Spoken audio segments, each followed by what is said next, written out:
Tribal community है डोंगरिया कोंद, उनके लिए उनकी पवित्र नियामगिरी हिल मतलब उनका सब कुछ है।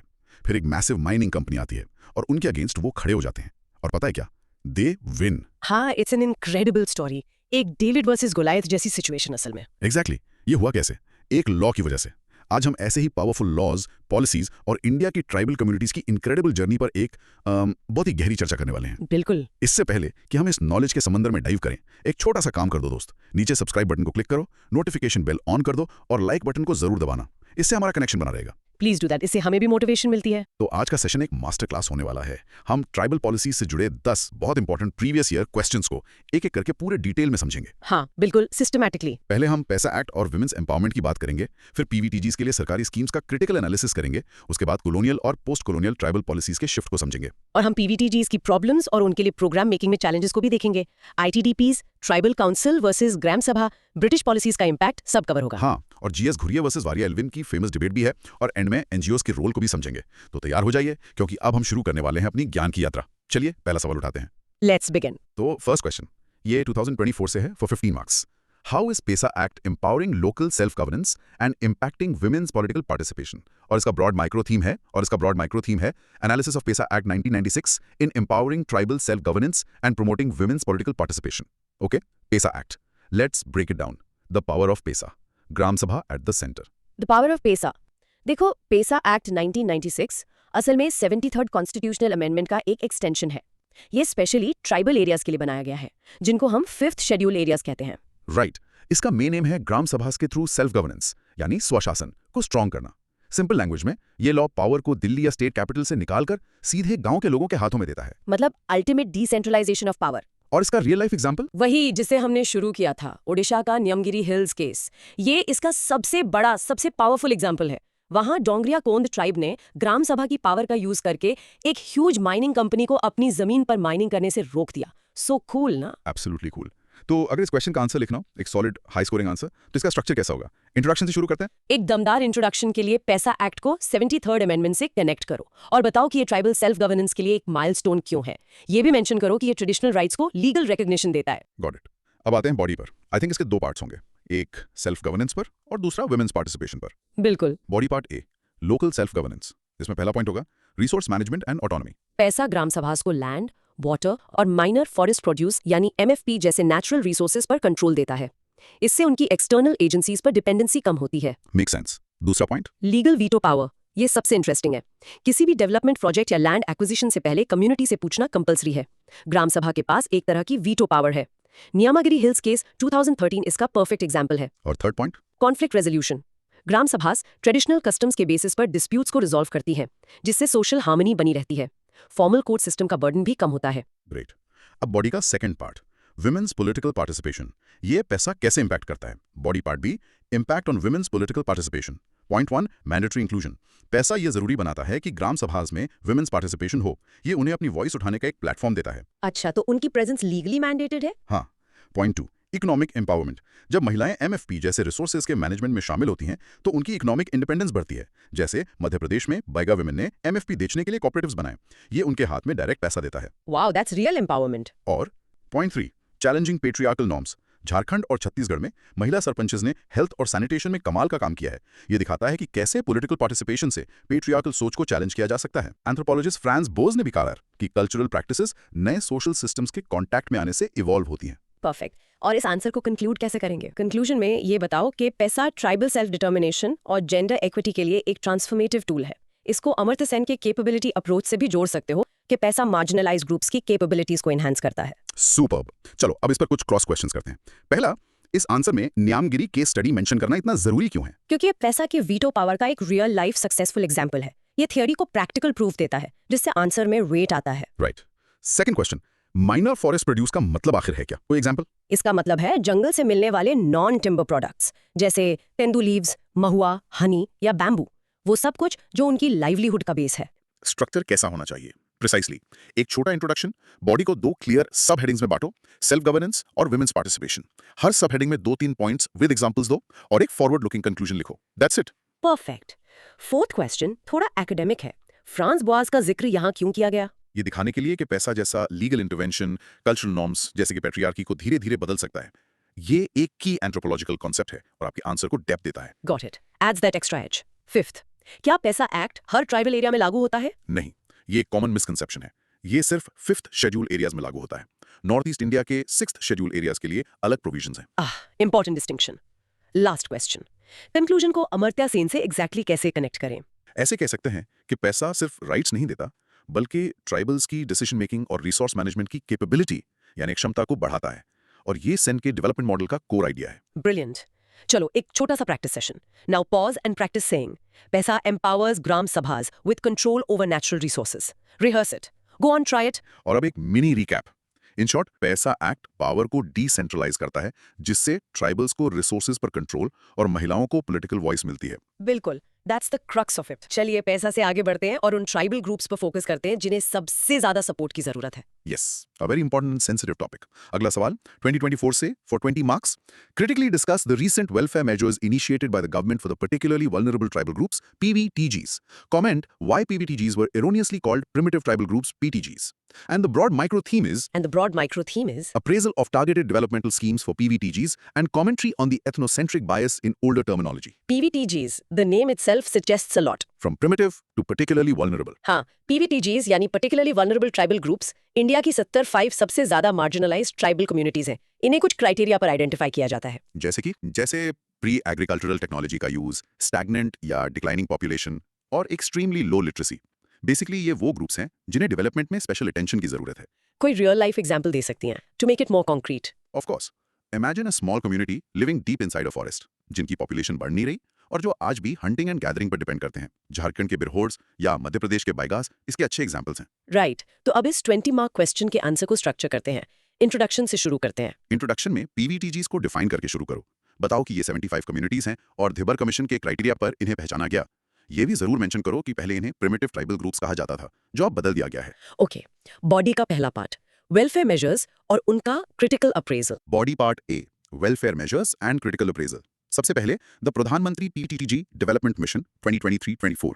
ये एक मेजर स्कीम है जिसमें हाउसिंग, हेल्थ और कनेक्टिविटी के लिए 15,000 करोड़ का बजट है। That's a huge amount. तो इसका क्रिटिक क्या होगा? इसका एक रिस्क है, वो है मेन स्ट्रीम डेवलपमेंट मॉडल को इन ट्राइबल्स पर थोपना, उनकी कल्चरल सेंसिटिविटीज को इग्नोर करके। जैसे सबको एक जैसे पक्के मकान देना, भले ही वो उनके लाइफस्टाइल के अनुकूल ना हो। A very valid point. और कोई स्कीम्स? हाँ, वन धन विकास केंद्रस यानी VDVKs। ये MFP में वैल्यू एडिशन को प्रमोट करके सेल्फ रिलायंस बढ़ाते हैं। एग्जाम्पल, बैगास द्वारा तेंदू लीफ की प्रोसेसिंग। फिर हैं Eklavya model residential schools EMRSS और नेशनल हेल्थ मिशन NHM। ये क्वालिटी एजुकेशन और हेल्थ पर फोकस करते हैं। एग्जाम्पल, झारखंड के बिरहोर्स में लिटरेसी रेट बढ़ा है। तो इसका ओवरऑल क्रिटिक क्या है? ओवरऑल क्रिटिक ये है कि इन स्कीम्स की डिलीवरी में प्रैक्टिकल प्रॉब्लम्स आती हैं, जैसे ज्योग्राफिकल आइसोलेशन, लो अवेयरनेस और पुअर इंफ्रास्ट्रक्चर। अक्सर फंड्स का पूरा यूटिलाइजेशन नहीं हो पाता। इम्प्लीमेंटेशन गैप बहुत बड़ा है। समझ गया। अब क्वेश्चन के सेकंड पार्ट पर आते हैं। Primitive tribal groups term erroneous यानी गलत क्यों था? Body part B, the erroneous nature of primitive tribal groups. इसका सबसे बड़ा रीजन है एथनोसेंट्रिक बायस। प्रिमिटिव शब्द एक यूरोसेंट्रिक सोच को दिखाता है। ये मानता है कि सोसाइटी एक सीधी लाइन में प्रिमिटिव से सिविलाइज्ड बनती है। यूनिलीनियर एवोल्यूशन थ्योरी। एग्जैक्टली, जिसे एडवर्ड टाइलर और लुइस हेनरी मॉर्गन जैसे एंथ्रोपोलॉजिस्ट ने दिया था, पर बाद में हेवीली क्रिटिसाइज किया गया। दूसरा पॉइंट है नेगेटिव कॉनोटेशन। यह शब्द उन्हें बैकवर्ड और इनकेपेबल के रूप में स्टीरियोटाइप करता है। Right. Third point, cultural relativism. ये टर्म उनकी रिच ट्रेडिशंस और नॉलेज सिस्टम्स को ओवरलुक करता है। वापस फ्रांस बोआज का कॉन्सेप्ट, हर कल्चर को उसके अपने कॉन्टेक्स्ट में समझना चाहिए। और फाइनल पॉइंट है द शिफ्ट। पर्टिकुलरली वल्नरेबल शब्द उनकी स्ट्रक्चरल मार्जिनलाइजेशन पर फोकस करता है, ना कि उनके लेस इवॉल्व्ड होने पर। ये एक बहुत पॉजिटिव डिग्निफाइड शिफ्ट है।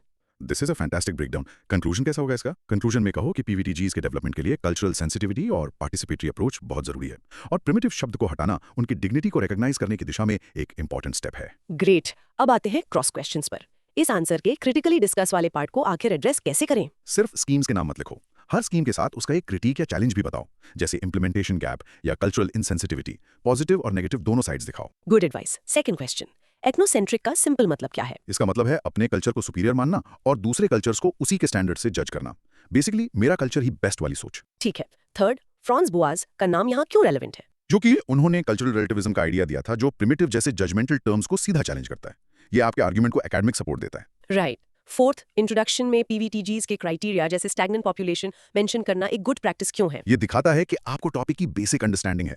It gives a solid foundation to your answer और एग्जामिनर को कॉन्फिडेंस देता है कि आपको टॉपिक पता है। Make sense. फिफ्थ क्वेश्चन, क्या ईएमआरएस स्कूल्स सिर्फ पीवीटीजीज के लिए है? नहीं, ये सभी शेड्यूल्ड ट्राइब्स के स्टूडेंट्स के लिए हैं, लेकिन इनमें पीवीटीजीज को स्पेशल फोकस मिलता है। एडमिशंस में उन्हें प्रायोरिटी दी जाती है। ओके, लास्ट वन, इस आंसर में क्रिटिक और कमेंट दोनों डायरेक्टिव्स को बैलेंस कैसे करें? सिंपल, आंसर का फर्स्ट हाफ वेलफेयर मेजर्स पर क्रिटिक के साथ फोकस करें और सेकंड हाफ पीडीजी टर्म पर कमेंट करें।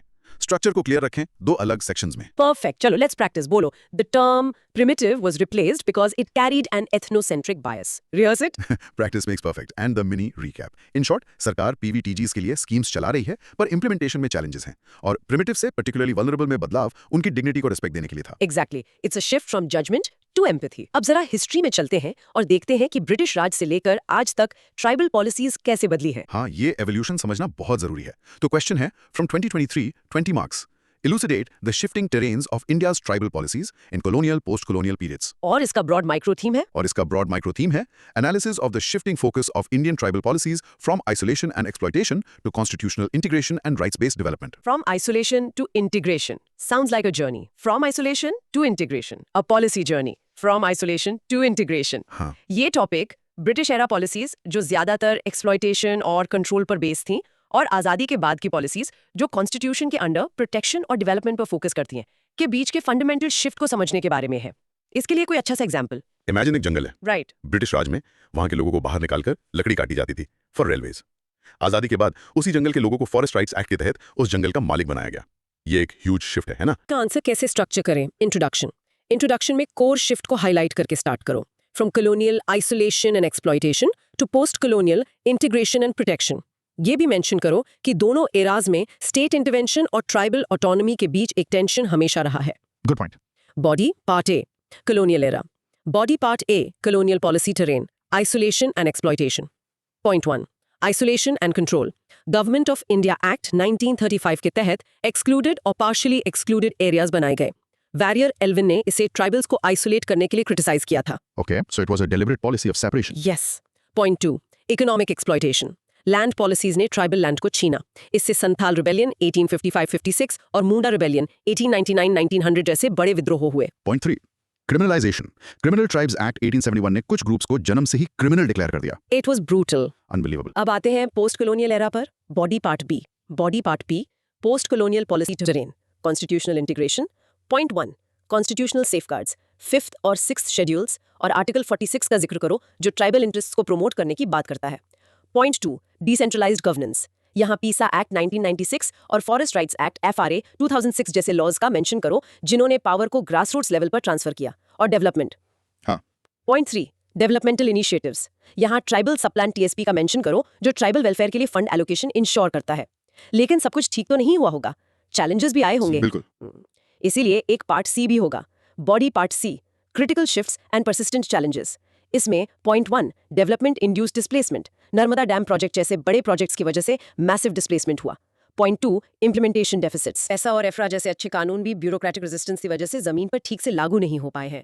तो इन सबको कंक्लूड कैसे करें? कंक्लूड करो कि पॉलिसी का फोकस एक्सप्लॉयटेशन से राइट्स बेस्ड अप्रोच पर शिफ्ट हुआ है, लेकिन असली सक्सेस कम्युनिटी लेड गवर्नेंस और इफेक्टिव इंप्लीमेंटेशन पर डिपेंड करती है। इसको वेरियर एल्विन के कल्चरल ऑटोनॉमी के आइडिया से लिंक करके एंड कर सकते हो। एक्सीलेंट। अब कुछ क्रॉस क्वेश्चंस। पहला, एक्सक्लूडेड एरियाज का क्या मतलब था? ये वो ट्राइबल इलाके थे जहां नॉर्मल लॉज लागू नहीं होते थे और गवर्नर का डायरेक्ट कंट्रोल होता था। इफेक्टिवली उन्हें मेन एडमिनिस्ट्रेशन से काट दिया गया था। ठीक है।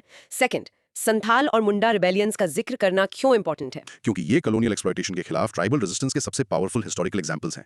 ये दिखाता है कि ट्राइबल्स पैसिव विक्टिम्स नहीं थे। 5th और 6th शेड्यूल में मेन डिफरेंस क्या है? 5th शेड्यूल मेनलैंड इंडिया के ट्राइबल एरियाज के लिए है, जबकि 6th शेड्यूल नॉर्थ ईस्ट के ट्राइबल एरिया जैसे असम, मेघालय को ज्यादा ऑटोनॉमी देता है, जैसे उनके अपने ऑटोनोमस डिस्ट्रिक्ट काउंसिल्स होते हैं। ओके। 4th, इस आंसर में कंटिन्यूटी कैसे दिखाए? कॉलोनियल से पोस्ट कॉलोनियल तक। बताओ कि कॉलोनियल एरा का स्टेट कंट्रोल का आइडिया पोस्ट कॉलोनियल एरा में डेवलपमेंट के नाम पर जैसे बड़े बांध जारी रहा। इससे डिस्प्लेसमेंट की प्रॉब्लम बनी रही। So the form changed but the impact was similar in some cases. Very sharp point. 5th, TSP यानी ट्राइबल सब प्लान का कोर आइडिया क्या है? इसका कोर आइडिया ये इंश्योर करना है कि टोटल प्लान बजट का एक प्रोपोर्शनल हिस्सा ट्राइबल पॉपुलेशन के डेवलपमेंट के लिए स्पेसिफिकली एलोकेट और खर्च किया जाए। Earmarking of funds. Got it. And last question, Verrier Elwin का नाम कंक्लूजन में क्यों यूज करें? डेवलपमेंट ट्राइबल्स की कल्चर की कीमत पर नहीं होना चाहिए। It provides a philosophical anchor to the conclusion. Perfect. चलो अब वक्त है प्रैक्टिस का. Pause and practice. Colonial policy was based on isolation, while post-colonial policy aimed for constitutional integration. Say it out loud. और आइए अब सुनते हैं mini recap. In short, Bharat की ट्राइबल पॉलिसी एक्सप्लॉयटेशन से प्रोटेक्शन की ओर बढ़ी है, लेकिन लॉज का इफेक्टिव इंप्लीमेंटेशन आज भी एक बड़ा चैलेंज है। That's the long and short of it. चलिए अब हम अपने डिस्कशन को और स्पेसिफिक करते हैं और वापस पीवीटीजीज पर आते हैं. उनकी डे टू डे प्रॉब्लम्स क्या हैं? राइट, पॉलिसी से जमीन पर आते हैं। ये क्वेश्चन है 2022 से 15 marks. What are the specific problems of the particularly vulnerable tribal groups, PVTGs? What are the challenges in the formulation of programs for them? और इसका broad micro theme है. और इसका ब्रॉड माइक्रो थीम है identification of core issues faced by PVTGs and the programmatic challenges in addressing them, problems and challenges. Okay, इसको कैसे approach करें? The vulnerability matrix, Issues and hurdles. The vulnerability matrix. देखो, इस question के 2 clear parts हैं. पहले उनकी specific problems list करनी है, बिल्कुल। फिर उनके लिए प्रोग्राम्स बनाने में क्या चैलेंजेस आते हैं वो बताने हैं. Yeah. So let's start with the problems. Real life issues क्या है? Let's make a list. सबसे पहली और बड़ी प्रॉब्लम है लैंड एलिनेशन। उनकी जमीन नॉन ट्राइबल्स द्वारा इलीगल तरीके से ले ली जाती है। फॉरेस्ट राइट्स एक्ट के बाद भी एक इशू है। दूसरा, extreme poverty and food insecurity. क्योंकि वो अभी हंटिंग गैदरिंग या शिफ्टिंग कल्टीवेशन पर डिपेंड करते हैं, उनके पास कंसिस्टेंट सोर्स ऑफ इनकम नहीं होता। हेल्थ का क्या स्टेटस है? That's the third point, health and nutrition crisis. Malnutrition, anaemia और जेनेटिक डिसऑर्डर्स जैसे सिकल सेल एनीमिया इनमें बहुत कॉमन है, और हेल्थ केयर फैसिलिटीज तक उनकी पहुंच ऑलमोस्ट जीरो होती है। फिर है erosion of cultural identity. Main stream society के कॉन्टैक्ट में आने से उनकी यूनिक लैंग्वेजेस, ट्रेडिशंस और आर्ट फॉर्म्स खत्म हो रही हैं। तो इंट्रोडक्शन में हम इन्हीं प्रॉब्लम्स को समराइज कर सकते हैं.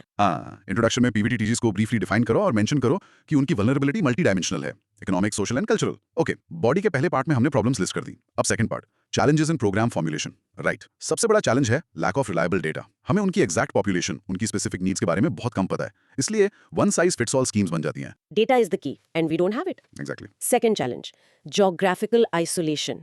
वो इतने रिमोट एरियाज में रहते हैं कि वहां तक सरकारी कर्मचारियों और सर्विसेज का पहुंचना ही मुश्किल हो जाता है. रोड्स नहीं है, कनेक्टिविटी नहीं है. और कल्चरल एस्पेक्ट, वही है third challenge, cultural and linguistic barriers.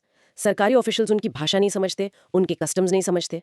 इससे एक ट्रस्ट डेफिसिट पैदा होता है. वो सरकारी स्कीम्स को लेकर सस्पिशियस रहते हैं. और लास्ट चैलेंज है top down approach. Plans Delhi या स्टेट कैपिटल्स में बनते हैं, उनसे पूछे बिना उनकी अपनी नीड्स और एस्पिरेशंस को कंसिडर ही नहीं किया जाता.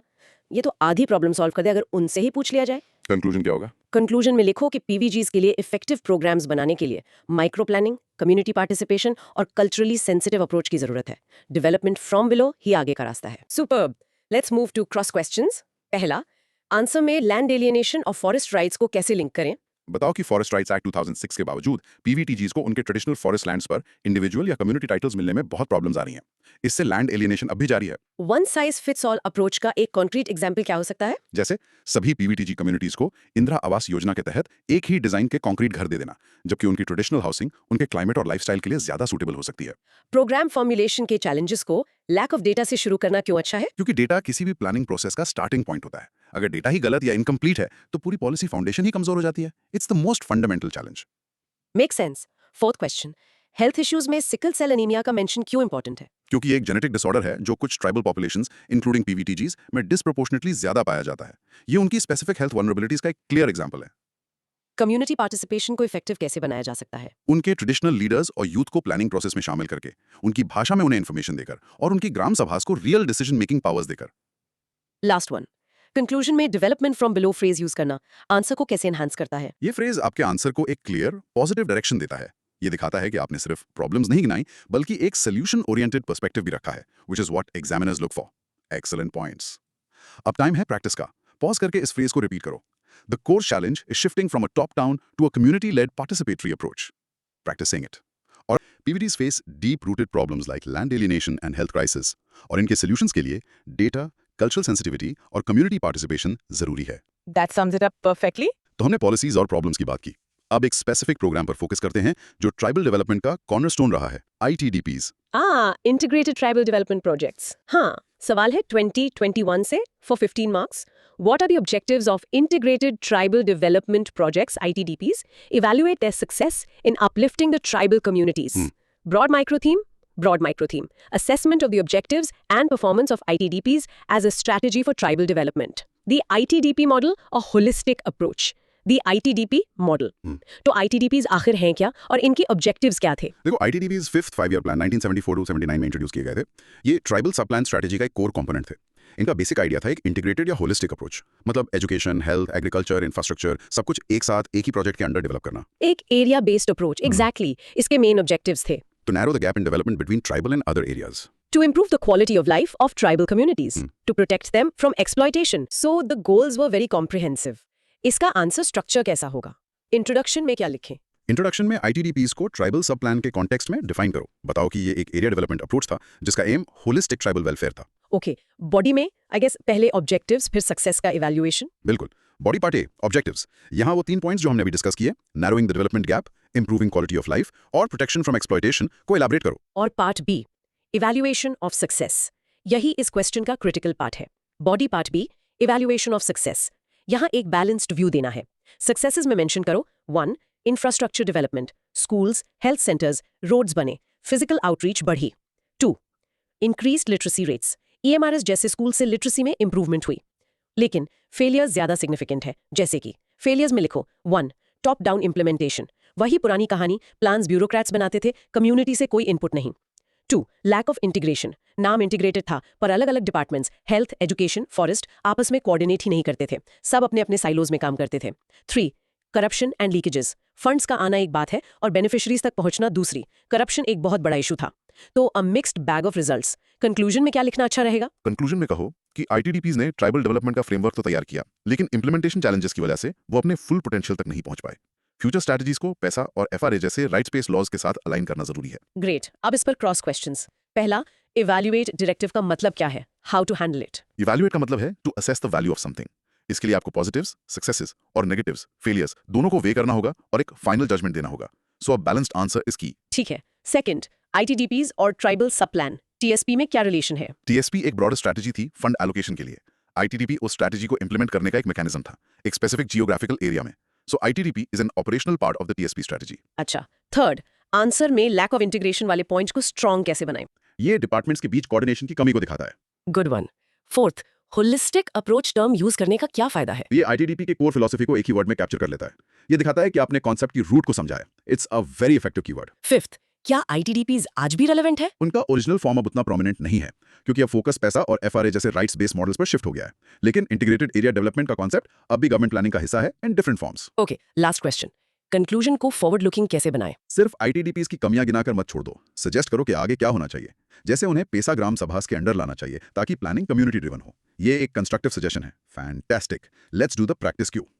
चलो अब पॉज करो और इस फ्रेज को रिपीट करो। ITDPs aimed for a holistic development but suffered from a top-down implementation. Go for it. और अब इस सेक्शन का mini recap. In short, ITDPs एक एम्बिशियस प्रोजेक्ट थे फॉर इंटीग्रेटेड ट्राइबल डेवलपमेंट, लेकिन ब्यूरोक्रेटिक हर्डल्स और लैक ऑफ कम्युनिटी पार्टिसिपेशन ने उनकी सक्सेस को लिमिट कर दिया। A classic case of good intentions, poor execution. चलिए अब हम गवर्नेंस के एक और इंटरेस्टिंग एस्पेक्ट पर चलते हैं, ट्रेडिशनल वर्सेस मॉडर्न। हाँ, the tribal council versus the gram sabha. ये एक बहुत इंपॉर्टेंट कंपैरिजन है। सवाल है 2019 से for 15 marks. Compare the functioning of the traditional tribal council with that of the Gram Sabha introduced by the 73rd Constitutional Amendment. Broad micro theme. A comparative analysis of the roles, composition and authority of traditional tribal councils and statutory Gram Sabhas, old versus new, a tale of two councils, old versus new. तो इन दोनों में आखिर फर्क क्या है? Let's start with the traditional tribal council. देखो, traditional tribal council एक customary body है। इसकी लेजिटिमेसी ट्रेडिशन और सोशल कंसेंसस से आती है, लॉ से नहीं। इसके मेंबर्स यूजुअली हेरिडिटरी होते हैं, यानी विलेज एल्डर्स या क्लैन हेड्स, और इसका मेन काम होता था सोशल नॉर्म्स को मेंटेन करना, कस्टमरी लॉज को एनफोर्स करना और कम्युनिटी के आपसी झगड़े सुलझाना। मतलब एक इनफॉर्मल, सोशली सैंक्शन्ड बॉडी। बिल्कुल। अब आते हैं ग्राम सभा पर। यह पैसा के अंडर एक स्टैट्यूटरी बॉडी है। इसकी लेजिटिमेसी कॉन्स्टिट्यूशन से आती है। इसके मेंबर्स गांव के सारे रजिस्टर्ड वोटर्स होते हैं। इसमें कोई हायरार्की नहीं होती और इसका काम सिर्फ सोशल डिस्प्यूट्स तक लिमिटेड नहीं है, बल्कि डेवलपमेंट प्लान्स को अप्रूव करना, फंड्स का यूटिलाइजेशन मॉनिटर करना और नेचुरल रिसोर्सेज को मैनेज करना भी है। तो ये पावर और स्कोप दोनों में बहुत डिफरेंट है। आंसर को स्ट्रक्चर कैसे करें? इसके लिए एक टेबल फॉर्मेट बेस्ट रहेगा। इंट्रोडक्शन में दोनों को डिफाइन करो, एक कस्टमरी, एक स्टैट्यूटरी। फिर बॉडी में एक टेबल बनाओ with columns for basis of comparison, tribal council and gram sabha. और बेसिस ऑफ कंपैरिजन क्या क्या होंगे? पॉइंट्स ले सकते हो, जैसे 1. Source of authority, customary versus constitutional. 2. Membership, hereditary, elders versus all adult voters. 3. inclusivity, especially for women, often exclusionary versus legally inclusive. 4. Functions, primarily social, judicial versus broad developmental and administrative. 5. Legal powers, limited to community versus power to veto projects under PESA. This is a very clear structure. इसमें नियमगिरी का example fit हो सकता है? जरूर, बताओ कि न्यामगिरी में decision traditional council ने नहीं बल्कि पेसा ग्राम सभा ने लिया।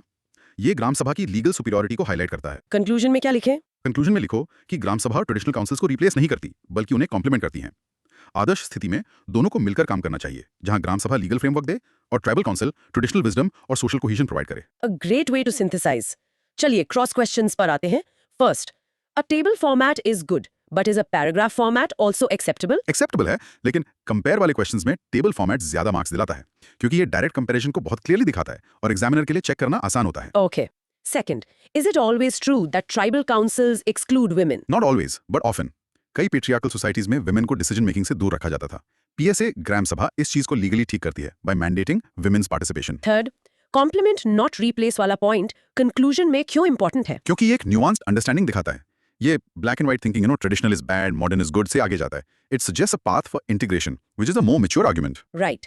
फोर्थ, पीएसए का जिक्र इस आंसर में कितना करना चाहिए? बहुत जरूरी है क्योंकि 5th शेड्यूल एरियाज में ग्राम सभा को असली पावर पेसा से ही मिलती है।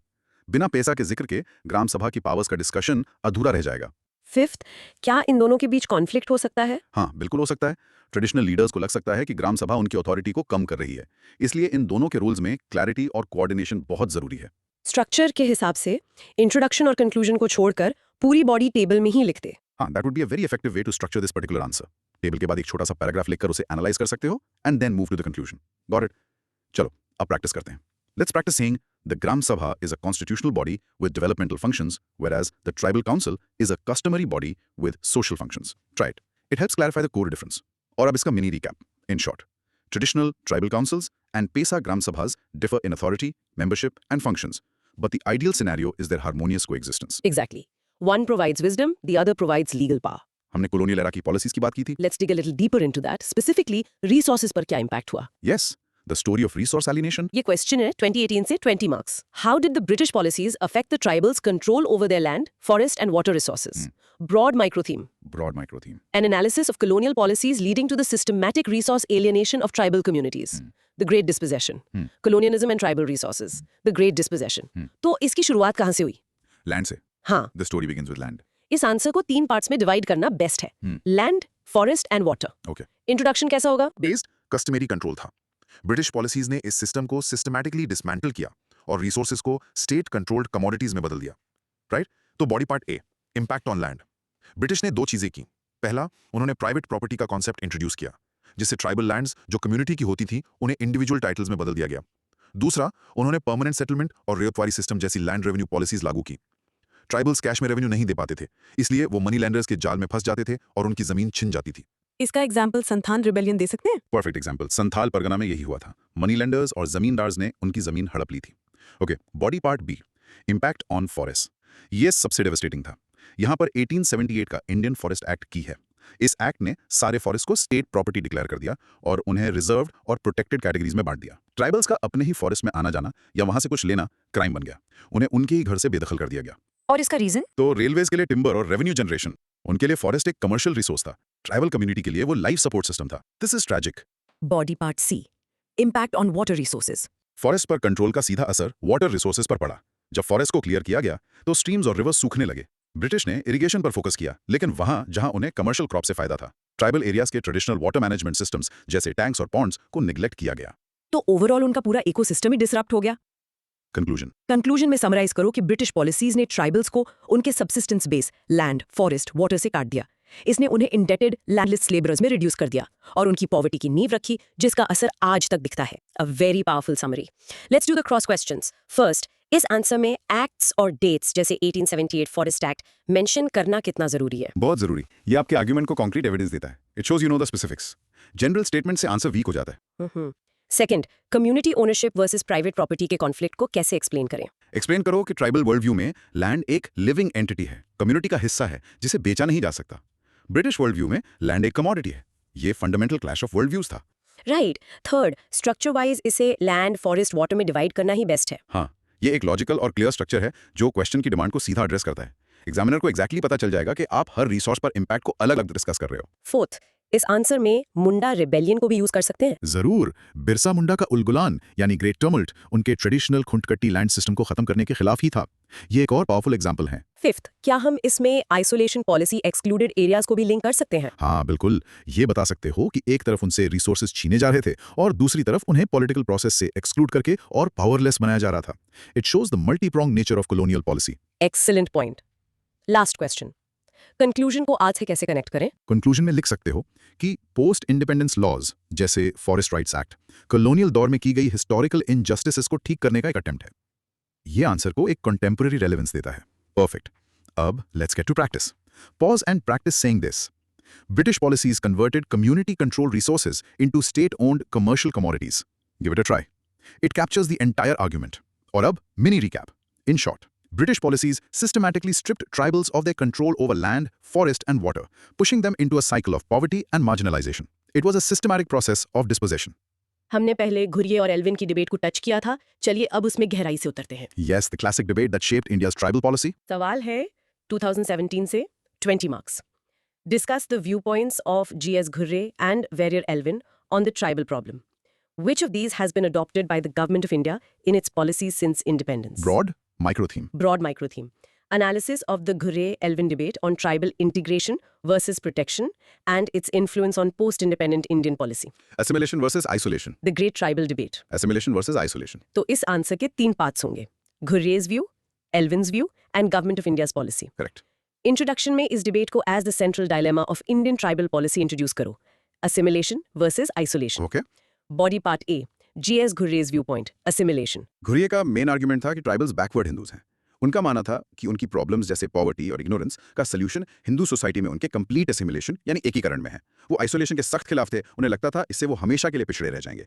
उन्होंने ट्राइबल्स को imperfectly integrated classes of Hindu society कहा। तो उनके लिए कल्चर से ज्यादा economic and social mobility important थी, राइट? अब body part B, Verrier Elwin's view point, isolation protection. Elwin का क्या कहना था? एल्विन जो एक एंथ्रोपोलॉजिस्ट थे और ट्राइबल्स के बीच रहे, उनका पर्सपेक्टिव अलग था।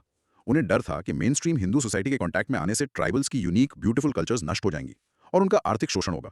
इसलिए उन्होंने नेशनल पार्क्स का आइडिया दिया जहां ट्राइबल्स को कुछ समय के लिए बाहरी हस्तक्षेप से प्रोटेक्ट किया जाए। उनका फोकस कल्चरल प्रिजर्वेशन पर था। तो एकदम ऑपोजिट व्यूज। अब आते हैं सबसे इंपॉर्टेंट पार्ट पर, body part C, government of India's policy. Government of India ने स्पेशली अंडर जवाहरलाल नेहरू इन दोनों एक्सट्रीम्स के बीच का रास्ता चुना। This is the policy of integration. Nehru Elwin के कल्चरल प्रिजर्वेशन के आइडिया से सहमत थे, लेकिन उन्हें आइसोलेशन में रखने के खिलाफ थे। उन्होंने घुरिये के इंटीग्रेशन के आइडिया को भी माना, लेकिन एसिमिलेशन के अगेंस्ट। तो इंटीग्रेशन का मतलब क्या हुआ? इसका मतलब था development along the lines of the own genius. इस पॉलिसी को ट्राइबल पंचशील में आउटलाइन किया गया, जिसके प्रिंसिपल्स एल्विन ने ही फॉर्मुलेट किए थे नेहरू के कहने पर। इसका कोर आइडिया था उनका विकास हो, पर उनकी कल्चर और आइडेंटिटी को रिस्पेक्ट करते हुए। हमारे कॉन्स्टिट्यूशन के 5th और 6th शेड्यूल्स इसी मिडिल पाथ को रिफ्लेक्ट करते हैं। तो कंक्लूजन में हम कह सकते हैं कि इंडिया ने एक मिडिल पाथ अडॉप्ट किया। यस, कंक्लूड करो कि इंडियन पॉलिसी ना तो कंप्लीट एसिमिलेशन चाहती है, ना ही permanent isolation. It tries to strike a delicate balance between a rights based approach to development and the preservation of cultural identity. Brilliant. Now for the cross questions. First, Ghurye के backward Hindus argument को criticise कैसे करें? आप कह सकते हैं कि एक ओवर सिंप्लीफिकेशन है जो ट्राइबल्स की distinct cultural and religious identities जैसे एनिमिज्म को इग्नोर करता है। It's seen as an ethnocentric view from a mainstream perspective. Second, क्या एल्विन हमेशा आइसोलेशनिस्ट थे? नहीं, ये एक कॉमन मिसकंसेप्शन है। अपने लेटर राइटिंग्स में एल्विन ने भी एक्सट्रीम आइसोलेशन के अगेंस्ट लिखा और नेहरू के मिडिल पाथ अप्रोच को सपोर्ट किया। उनका इनिशियल स्टैंस ओवर प्रोटेक्शन का था, जो बाद में मॉडरेट हुआ। इंटरेस्टिंग। थर्ड, ट्राइबल पंचशील के 1-2 प्रिंसिपल्स बता सकते हैं? हाँ, एक प्रिंसिपल था tribals should develop along the lines of their own genius. एक और था tribal rights in land and forest should be respected. ये नेहरूवियन पॉलिसी का कोर थे। फोर्थ, आंसर में इंटीग्रेशन और असिमिलेशन के बीच का फर्क क्लियर करना क्यों जरूरी है? असिमिलेशन का मतलब है अपनी आइडेंटिटी खोकर डोमिनेंट कल्चर में मिल जाना। इंटीग्रेशन का मतलब है डोमिनेंट सोसाइटी का हिस्सा बनते हुए अपनी यूनिक आइडेंटिटी को मेंटेन करना। इंडियन पॉलिसी इंटीग्रेशन की है, असिमिलेशन की नहीं। This distinction is crucial. Fifth, इस डिबेट का आज के टाइम में क्या रेलेवेंस है? ये डिबेट आज भी जिंदा है। जब भी कोई बड़ा development project, dam, mine, tribal area में आता है, तो ये घुरिये वर्सेस एल्विन की डिबेट फिर से शुरू हो जाती है। Development, integration versus cultural preservation, protection. Last question, structure wise Ghurye, Elwin, GoI policy, इस ऑर्डर को फॉलो करना ही बेस्ट है? यस, ये एक लॉजिकल फ्लो बनाता है। Thesis Ghurye, antithesis Elwin and then synthesis GoI policy. ये हेगेलियन डायलेक्टिक जैसा स्ट्रक्चर है और बहुत इफेक्टिव है। Perfect. Time for the practice cue. चलो इस फ्रेज को बोलने की प्रैक्टिस करते हैं। Indian policy chose the middle path of integration, avoiding the extremes of assimilation and isolation. Say it It clarifies the government stance. और अब इस सेक्शन का mini recap. In short, the Ghurye-Elwin debate presented two polar opposite solutions, but the Indian government adopted a balanced policy of integration, famously known as the tribal Panchashil. The golden mean, as they say. अब हमारे discussion के आखिरी हिस्से में चलते हैं. Government के अलावा और कौन से एक्टर्स हैं जो ट्राइबल डेवलपमेंट में रोल प्ले करते हैं? NGOs. Non governmental organisations. हाँ, उनका रोल बहुत सिग्निफिकेंट है, specially at the grassroots level. And impact of NGOs in promoting the empowerment of tribal women. Catalysts of change. NGOs and tribal women's empowerment. Catalysts of change. तो NGOs आखिर करते क्या हैं जो गवर्नमेंट नहीं कर पाती? NGOs का सबसे बड़ा एडवांटेज उनकी रीच और फ्लेक्सिबिलिटी है. वो रिमोट एरियाज तक पहुंच सकते हैं जहां गवर्नमेंट मशीनरी अक्सर फेल हो जाती है, और वो लोकल लीड्स के हिसाब से अपने प्रोग्राम्स को अडेप्ट कर सकते हैं. तो इस आंसर का इंट्रोडक्शन कैसा होगा? इंट्रोडक्शन में बताओ कि tribal women triple marginalization face करती हैं, as tribals, as poor and as women. इस कॉन्टेक्स्ट में NGOs एक क्रिटिकल गैप को फिल करते हैं by focusing on their specific needs. Okay, body में हम NGOs के इंटरवेंशन के अलग-अलग एरियाज डिस्कस कर सकते हैं. हाँ, बिल्कुल. थीमेटिक अप्रोच बेस्ट रहेगा. बॉडी पार्ट ए, इकोनॉमिक एम्पावरमेंट. यहाँ सेल्फ हेल्प ग्रुप्स SHGs का रोल सबसे इंपॉर्टेंट है. NGOs SHGs बनाते हैं, उन्हें माइक्रो क्रेडिट से लिंक करते हैं.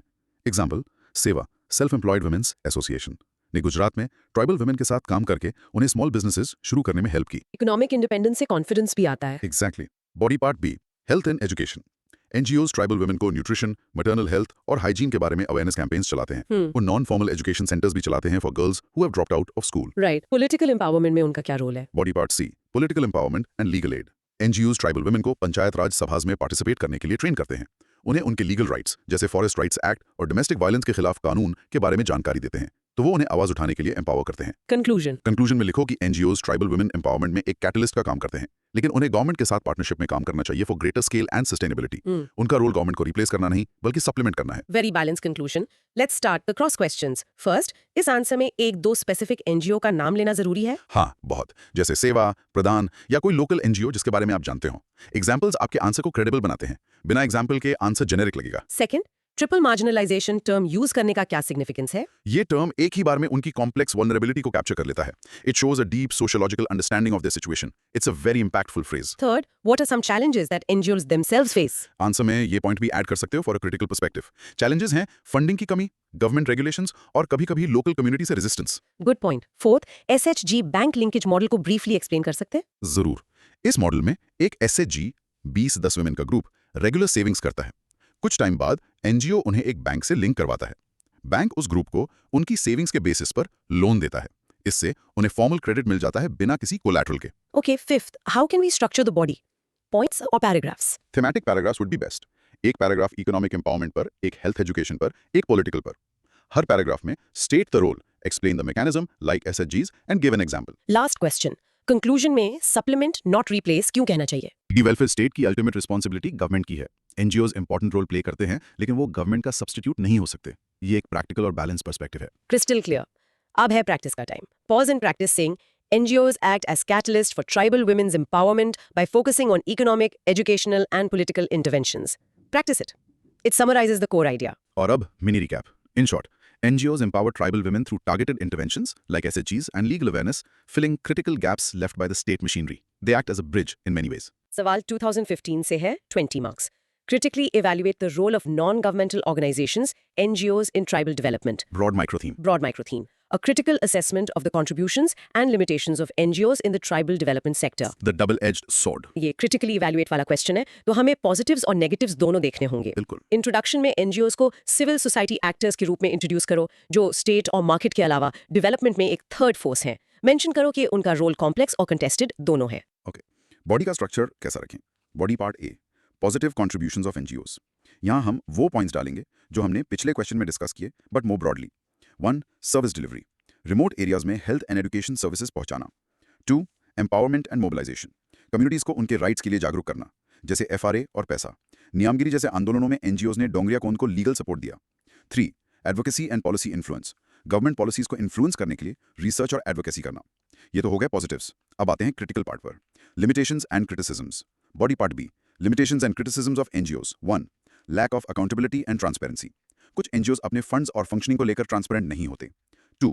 फॉरेन फंडिंग एंड एजेंडा, कुछ NGOs पर आरोप लगता है कि वो फॉरेन डोनर्स के एजेंडा को आगे बढ़ाते हैं जो नेशनल इंटरेस्ट के खिलाफ हो सकता है. 3. क्रिएटिंग डिपेंडेंसी, लोकलाइज्ड होता है, वो एक पूरे स्टेट या देश में सिस्टमैटिक चेंज नहीं ला पाते. ये तो बहुत वैलिड क्रिटिसिज्म्स हैं. तो इस सबको कंक्लूड कैसे करें? कंक्लूजन में एक बैलेंस्ड व्यू दो। कहो कि despite the limitations, NGOs tribal development में एक इंडिस्पेंसिबल रोल प्ले करते हैं। The way forward is not to reject them, but to ensure better governance, transparency and collaboration between NGOs, the government and the tribal communities themselves. Perfect, nuanced conclusion. चलो अब आखिरी set of cross questions. First, Niyamgiri case में NGOs का role क्या था? वहाँ Amnesty International जैसे international NGOs और कई लोकल एनजीओज ने डोंगरिया खोंद को रिसर्च, मीडिया एडवोकेसी और लीगल सपोर्ट प्रोवाइड किया। उन्होंने इस लोकल इशू को ग्लोबल स्टेज पर पहुंचाया। Okay. Second, is it fair to generalise all NGOs based on the wrongdoings of a few? नहीं, बिल्कुल नहीं। आंसर में ये जरूर मेंशन करना चाहिए कि ज्यादातर एनजीओज डेडिकेटेडली काम करते हैं, लेकिन क्रिटिकल इवैल्यूएशन का मतलब ही है कि हमें चैलेंजेस और नेगेटिव एस्पेक्ट्स को भी एड्रेस करना होगा। थर्ड, अकाउंटेबिलिटी वाले पॉइंट को और स्ट्रॉन्ग कैसे बनाएं? आप राइट टू इन्फॉर्मेशन एक्ट का जिक्र कर सकते हैं। बताइए कि एनजीओज को भी आरटीआई के दायरे में लाने की मांग उठती रही है ताकि उनकी पब्लिक अकाउंटेबिलिटी बढ़े। Good point. फोर्थ, एडवोकेसी और सर्विस डिलीवरी मॉडल्स में क्या फर्क है? सर्विस डिलीवरी मॉडल में एनजीओ खुद स्कूल या हॉस्पिटल चलाता है। एडवोकेसी मॉडल में एनजीओ गवर्नमेंट पर प्रेशर बनाता है कि वो बेहतर स्कूल्स और हॉस्पिटल्स प्रोवाइड करे। Advocacy long term systemic change पर फोकस करता है। फिफ्थ, फॉरेन फंडिंग वाला इशू इतना कंट्रोवर्शियल क्यों है? क्योंकि गवर्नमेंट को कभी-कभी लगता है कि foreign funded NGOs development projects को रोकने के लिए प्रोटेस्ट ऑर्गेनाइज करते हैं, जिससे देश का इकोनॉमिक ग्रोथ रुकता है। इसलिए FCRA, foreign contribution regulation act जैसे कानून बहुत स्ट्रिक्ट हैं। लास्ट क्वेश्चन, कंक्लूजन में कोलैबोरेशन पर जोर देना क्यों अच्छा है? क्योंकि ट्राइबल डेवलपमेंट इतना कॉम्प्लेक्स इशू है कि कोई एक एक्टर, ना गवर्नमेंट, ना एनजीओ, ना कम्युनिटी अकेले इसे सॉल्व नहीं कर सकता। कोलैबोरेशन ही एक सस्टेनेबल सोल्यूशन प्रोवाइड कर सकता है। ये एक प्रैक्टिकल और फॉरवर्ड लुकिंग अप्रोच है। ब्रिलियंट। अब आखिरी बार लेट्स प्रैक्टिस। पॉज करके इसको रिपीट करो। While NGOs play an indispensable role, their functioning needs greater transparency and collaboration with the state. Go on, this is the final one. और अब इस session का आखिरी mini recap. In short, NGOs are crucial for tribal development through service delivery and advocacy, but they also face challenges of accountability, funding, and scale.